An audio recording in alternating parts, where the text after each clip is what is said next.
Controversy number 1. Grover and the Hippie. During the first season of Sesame Street, the Muppet Grover was shown several times in the show to partake in civil disobedience with hippies. More specifically, the Muppet literally named Hippie. Now in today's society, a hippie character in a cartoon about peace and love would probably be okay. I mean, who doesn't want their kids learning how to be nice and caring and how to avoid violence? But as we all know, in the late 60s and early 70s, hippies were also associated with rock and roll, sex, drugs, more specifically weed, and worst of all, long, unkempt, dirty hair. In other words, things parents did not want their kids associated with. Angry Parents won this one, and Hippie was also discontinued and hasn't made an appearance on the show since April 20th, 1970. Grover also was originally green, but they changed his appearance to blue because hippies and fuzzy green monsters really do not go together. Well, in the eyes of parents anyway. And I am not talking about Oscar the Grouch over here. Controversy number 2. The Robinson Family. When Sesame Street was first airing, many people pointed out one very, very obvious thing, and they were shocked about it. The Robinson family were African American, noir, not white, burnt, black. Now, some people didn't really care about this. But this is only a few years after the Civil Rights Movement, so many people did not appreciate that there were black people educating their kids. Now, I'll admit, my man Gordon over here, well, let's just say if there was a racist magazine called Stereotypical Black Man Monthly, this man would probably be the poster boy for it. I mean, mini afro, mutton chops, thick mustache, and half smile, it's not helping. But people didn't want their kids to be exposed to this African teacher. They could have just turned the TV off.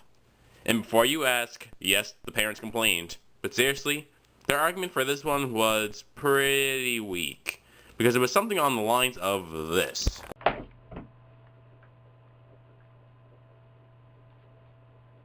Yes, I'm here to complain. About what? Oh, I'll tell you what. I want the Robinson family taken off Sesame Street. Wait, why? Why do I want to take off Sesame Street? Because they're black. Hello? Why do I want black people teaching my kids? Like, I want my kids to be brought up wholesome. I don't know black people teaching my kids them dirty ways. Hello? Damn, they hang up on me. And number 3, Bert and Ernie's friendship. After the show was around for a good decade or so, people began to question the sexuality of Muppets Ernie and Bert, thinking they were homosexual because they shared the same bedroom. Not bed, bedroom. Producers finally put the rumor to rest, saying Bert and Ernie do not portray a gay couple, and there's no plans for them to do so in the future, unquote. However, in more recent years, as same-sex marriage is something that's fought for a lot in the States, a grassroots internet campaign has surfaced urging long-term Sesame Street characters Ernie and Bert to finally acknowledge their homosexuality and tie the knot. However, the show has been renowned for preaching a message of tolerance. They carefully backpedaled out of the claims stating Bert and Ernie are best friends. They are created to teach preschoolers that people can be good friends and with those who are very different from themselves. Now, I'm sorry, but there are things like war and global warming going on in the world, but people are more worried about the sexual orientation of puppets. Let that sink in for a minute. People are worried about the sexual orientation of puppets. GG society, GG. So Sesame Street is a big show, and there's a lot more than just 3 controversies. But I don't have enough time to do all of them, because if I want to do all of them, I had to be here for an hour. Because I have to go from stuff from the whole Bert and Ernie same-sex relationship thing, to the whole Katy Perry scandal about her showing off too much cleavage in one of the episodes. But, if you want to look at that up, you go look that up yourself. That's not part of this episode. There's another controversy at the end of this, but, it's not part of the school one, because I kind of go into a big, thinking lecture and stuff like that. So, if you gotta watch it at home, then you go on ahead, but it's not for the school one. So, like, comment, subscribe if you want to. I really don't give a crap, because this is for a school project. So anyway, if you want to see more controversies, tell me. If not, enjoy the rest of this. But for school, because this is for school, and this is the end of the video. Don't know why you're still watching. Turn the video off right now. Bye. Controversy number 2, burnt cookies. Alistair Cookie, or Cookie Monster's alter ego, was often seen smoking and eating a pipe.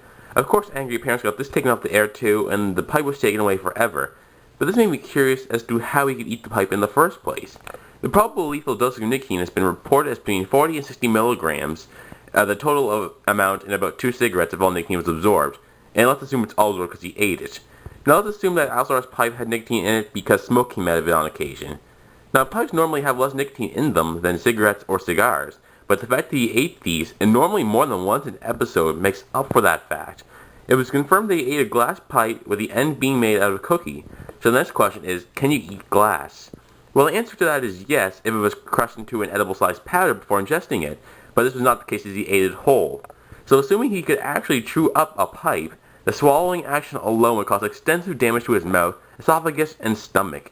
As the body began to digest the material, glass is not biodegradable, remember that. These fine shards of glass would begin tearing at the lateral actions in both the small and large intestines, and he would probably due to internal bleeding.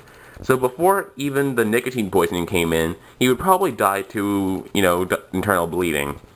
So, yeah, I'm just kind of a nerd and on a tangent about how a puppet could eat a pipe. Let's just move on to the next controversy. I'm getting out of hand right now.